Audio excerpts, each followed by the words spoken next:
नगर के Atmanand English medium school में पूर्व में प्राचार्य रहे आईपी यादव के विवादित छवि, भ्रष्टाचार व लगातार हो रही शिकायत के बाद पूर्व कलेक्टर ने अनियमितता रोकने मुख्यमंत्री के मॉडल स्कूल के व्यवस्थित संचालन के लिए पूर्व प्राचार्य आईपी यादव को हटाकर अन्य प्राचार्य की नियुक्ति की गई। बावजूद उसके लगातार अनेक प्रकार से पूर्व प्राचार्य आईपी यादव द्वारा हथकंडे अपना मुंगेली के ही आत्मानंद इंग्लिश मीडियम स्कूल में प्राचार्य के समकक्ष पदस्थ रहने के आदेश के बाद लगातार अनैतिक दबाव डालकर प्राचार्य पद पर पदासीन होने की कोशिश की जा रही है, जिसका हर दिन विभिन्न छात्र संगठनों, स्वयं स्कूली छात्र छात्राओं व अभिभावकों द्वारा कलेक्टर के समक्ष शिकायत ज्ञापन के माध्यम से पूर्व प्राचार्य आईपी यादव को वापस से बैठाने की मांग कर विरोध किया जा रहा है। बावजूद जिला प्रशासन एक अदने से शासकीय शिक्षक आईपी यादव के विरुद्ध कर्तव्य रायपड़ता से हट अपनी नाकामियों, भ्रष्टाचार व विवादों को दबाने पुनः पदस्थ होने की कोशिश की जा रही है। क्या मुंगेली जिले में विवादों में रहने वाले पूर्व प्राचार्य आईपी यादव के अलावा कोई योग्य नहीं जिनकी नियुक्ति Mungeli Atmanand English medium school में प्राचार्य पद पर की जा सके?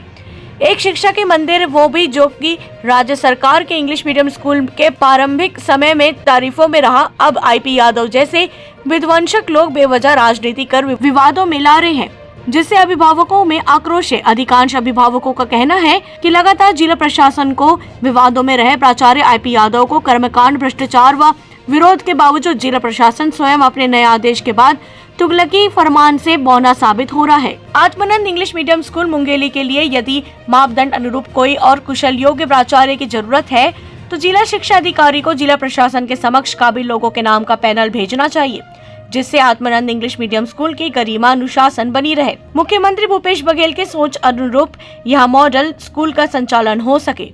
के द्वारा ज्ञापन दिया गया है। उनका कहना है कि वो प्राचार्य के कार्यशैली से संतुष्ट नहीं है, तो उन्होंने अपनी परेशानी से अवगत कराया है और हमारे द्वारा उनको यह आश्वासन दिया गया है कि आत्मानंद स्कूल का जो भी क्रियाकलाप है, जो भी काम है, शासन के निर्देशों के तहत गुणवत्तापूर्वक तरीके से होंगे और जिसकी मॉनिटरिंग स्वयं एक डिप्टी कलेक्टर रैंक के अधिकारी के द्वारा डे टू डे बेसिस पे की जाएगी जब तक चीज़ें सामान्य होंगी। NSY मुंगेली के द्वारा जो स्वामी आत्मानंद विद्यालय में जो दिक्कतें परेशानियाँ थी, जो छात्रों के बीच में थी, जो आईपी यादव सर के माध्यम से था, जिसमें पढ़ाई और स्पोर्ट को लेकर के बहुत ही निम्नतः गिरावट आ गई थी, जिससे स्कूल की बदनामी हो रही थी। हमारी माननीय यशस्वी मुख्यमंत्री जी का नाम में खराबी हो रहा था, जिसको आज देखते हुए हम लोग कलेक्टर सर को ज्ञापन सौंपने आए हैं और कलेक्टर सर हमें आश्वासन दिया है कि इसकी जांच जल्दी करेंगे।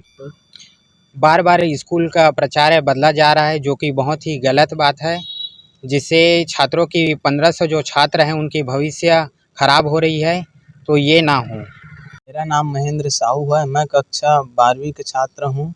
मैं स्वामी आत्मानंद स्कूल से हूँ। हमारे प्राचार्य जी का मतलब प्राचार्य उसमें बार बार चेंज हो रहा है, तो जिससे हमारे पढ़ाई में खराबी आ रही है।